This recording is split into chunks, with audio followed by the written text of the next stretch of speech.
علمی و ادبی چینل اعدادی ادھار کے ساتھ میں ہوں غلام محمد وامق۔ آج کی نشست میں ہم اپنی تصنیف کتاب دعا اور تقدیر سے ایک حیرت انگیز اور پر اسرار واقعے کا اقتباس پیش کر رہے ہیں۔ تو ملاحظہ فرمائیں، تاریخ اندلس کا عجیب واقعہ۔ یورپ کے ملک اندلس میں ہزاروں سال سے گات خاندان حکومت کر رہا تھا۔ کہا جاتا ہے کہ زمانہ قدیم میں اندلس کے ہرقل اعظم نے ایک طلسم قدح بنوایا تھا، جو کہ دارالسلطنت سے باہر پہاڑوں کے درمیان ایک پہاڑ کی اونچی چوٹی پر بنی ہوئی ایک عجیب قسم کی عمارت تھی، جس کے باہر ایک بہت بڑا گیٹ بنایا گیا تھا، جس پر دو عمر رسیدہ باریش محافظ موجود تھے، جو کہ نسل در نسل ہزاروں سال سے وہاں پر حفاظت کے فرائض انجام دے رہے تھے۔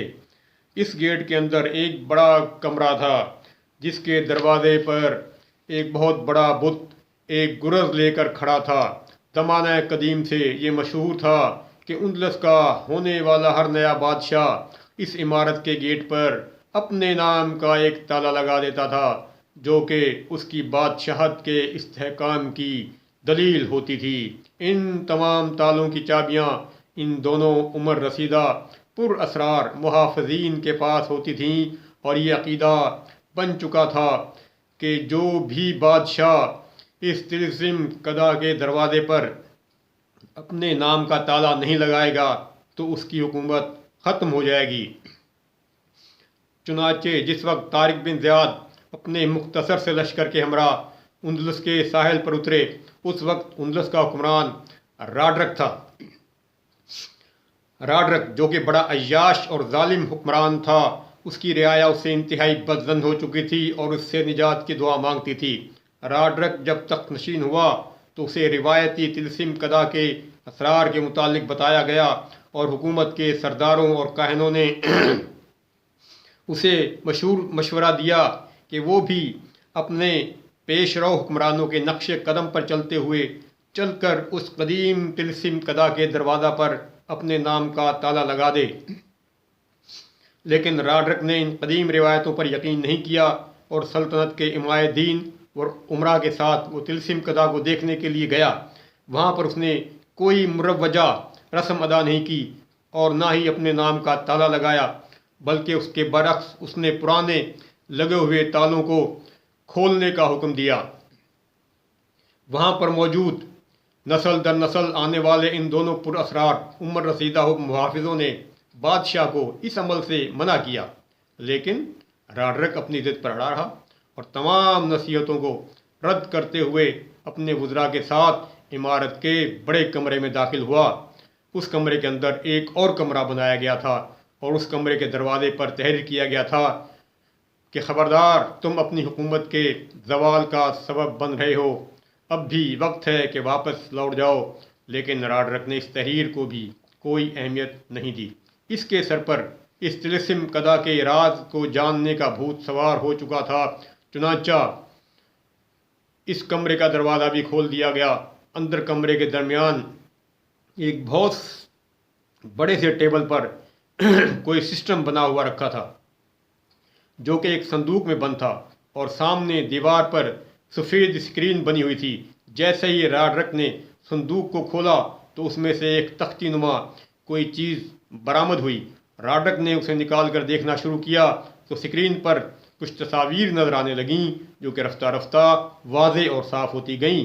وہ تصاویر متحرک تھیں۔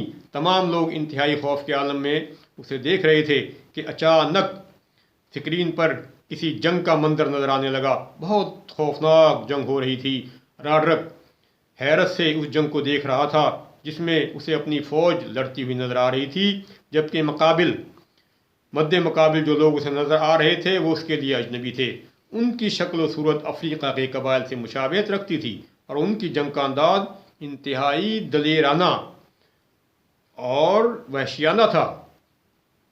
اسے کچھ سمجھ نہیں آ رہا تھا کہ یہ کون لوگ ہیں۔ اور کہاں سے آئے ہیں اور ہمارے لشکر کے ساتھ کیوں لڑ رہے ہیں؟ راڈرک دیکھ رہا تھا کہ اس کی فوج کے سپاہی دھڑا دھڑ کٹ کر گر رہے ہیں اور اندلسی فوج شکست خوردہ نظر آ رہی ہے۔ ان کے گھوڑے خالی ہو کر ادھر ادھر بھاگ رہے ہیں۔ تمام امراء سلطنت یہ خوفناک اور حیرت انگیز منظر دیکھ رہے تھے کہ اچانک راڈرک نے دیکھا کہ اس کا اپنا گھوڑا جس پر وہ خود سوار نظر آ رہا تھا جنگ میں شامل ہے، لیکن دوسرے ہی لمحے اس نے دیکھا کہ اس کا گھوڑا بھی خالی ہو کر ادھر ادھر بھاگ رہا ہے اور اس پر سوار جو کہ خود راڈرک تھا وہ اس پر نظر نہیں آ رہا، نہ ہی وہ اس جنگ میں پیدل کہیں نظر آ رہا تھا۔ راڈرک نے بہت کوشش کی، وہ اپنے آپ کو میدان جنگ میں کہیں ڈھونڈے، لیکن وہ میدان جنگ میں خود کو تلاش کرنے میں ناکام رہا، جبکہ اسے اپنی فوج شکست کھا کر بھاگتی ہوئی نظر آئی۔ یہ مناظر دیکھ کر راڈرک انتہائی خوفزدہ ہو گیا۔ وہ خوف کے عالم میں واپسی کے لیے مڑا اور تیزی سے چلتا ہوا اپنے مصاحبین کے ساتھ طلسم قلعہ سے باہر نکلا تو دیکھا کہ باہر وہ دونوں محافظ مردہ حالت میں پڑے تھے۔ وہ ابھی چند قدم ہی اس عمارت سے دور گئے تھے کہ ایک دھماکہ سنائی دیا اور اس طلسم قلعہ کی جگہ پر انہیں دھواں ہی دھواں نظر آیا۔ وہ عمارت منہدم ہو چکی تھی۔ یہ طلسم کیا تھا؟ وہ عمارت منہدم ہو چکی تھی۔ یہ طلسم کیا تھا؟ ممکن ہے آج سے کچھ عرصہ قبل تک اسے سمجھنا ناممکن ہو، لیکن آج اسے سمجھنا کوئی مشکل نہیں، اور جیسے جیسے سائنس مزید ترقی کرتی جائے گی اس طلسم کو سمجھنا مزید آسان ہوتا چلا جائے گا۔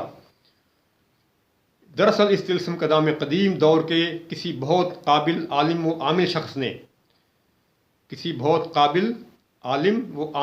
شخص نے اپنے پر اسرار علوم کی بنیاد پر عالمی مثال میں چلتی ہوئی دنیا کی فلم کے اس مخصوص حصے کو جو کہ اندلس اور اس کے آخری حکمران سے وابستہ تھا اسے محفوظ کر کے، جیسے کہ آج کے دور میں ہم کسی بھی فلم کی ویڈیو کلپ بنا لیتے ہیں، اس طرح اس مخصوص ویڈیو کلپ کو بنا کر اسے اس طلسم قلعہ میں کوئی سسٹم بنا کر اسے محفوظ کر دیا تھا۔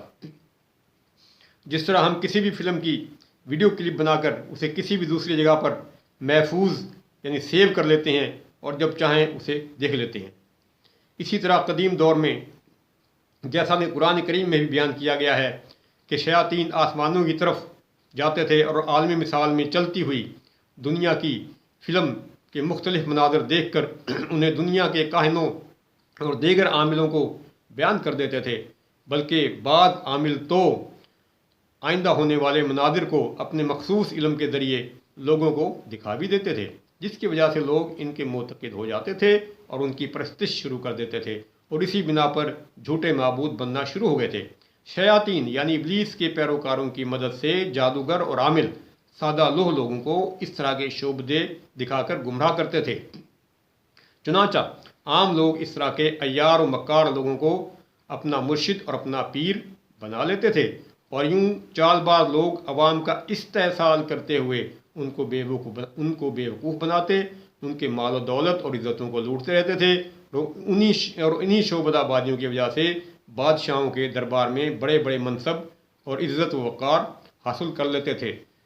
تو سامعین، یہ تھا آج کا پروگرام اور امید ہے آپ نے توجہ سے یہ ویڈیو سنی ہوگی۔ اس کو مزید سمجھنے کے لیے اس کی مکمل کتاب کا مطالعہ بہت ضروری ہے، اور میں اس کے ساتھ اجازت چاہوں گا۔ انشاءاللہ آپ ہمارے پروگرام آزادی اظہار کو دیکھتے رہیں اور علمی ویڈیو سے لطف اندوز ہوتے رہیں۔ بہت شکریہ۔ اللہ حافظ۔